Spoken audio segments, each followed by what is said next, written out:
માંજલપુર વિસ્તારમાં આવેલા Eva mall ખાતે હાઉસકીપિંગ એજન્સીના કર્મચારીએ એક સગીરા સાથે અશ્લીલ હરકત કરી હોવાના મામલે ભારે હોબાળો મચી ગયો હતો. દિવાળીની ખરીદી કરવા ગયેલી સગીરા સાથે બનેલી ઘટના અંગે માંજલપુર પોલીસ સ્ટેશનમાં ફરિયાદ થતાં પોલીસે તપાસ શરૂ કરી દીધી છે. સૂત્રોના જણાવ્યા અનુસાર વડોદરામાં માંજલપુર વિસ્તારમાં આવેલા જાણીતા મોલની હાઉસકીપિંગ એજન્સીના કર્મચારીએ ગઈકાલે રાત્રે એક સગીરા સાથે અશ્લીલ હરકત કરતા ખળભળાટ મચી ગયો હતો. દિવાળીના પર્વ માટે ખરીદી કરવા ગયેલી આ સગીરા જ્યારે વોશરૂમમાં ગઈ ત્યારે તેની સાથે અશ્લીલ હરકત કરાઈ હોવાનું બહાર આવતા માંજલપુર પોલીસે ગુનો નોંધી તપાસ શરૂ કરી છે. આ સગીરા જ્યારે મોલના વોશરૂમમાં ગઈ ત્યારે કોઈ વ્યક્તિ દ્વારા તેની સાથે અશ્લીલ હરકતો કરવામાં આવતા સગીરા ડઘાઈ ગઈ હતી. તેણે તેના પરિવારને જાણ કરતા એક તબક્કે તો મોલમાં મામલો બીચક્યો હતો.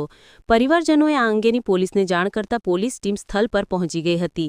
આ મામલે માંજલપુર પોલીસ મથકે ફરિયાદ નોંધાઈ છે. પોલીસે પોસ્કો કલમ હેઠળ ગુનો નોંધી કાર્યવાહી હાથ ધરી અને ગણતરીના કલાકોમાં ઈસમને ઝડપી પાડ્યો હતો અને કાયદેસરની કાર્યવાહી હાથ ધરી છે.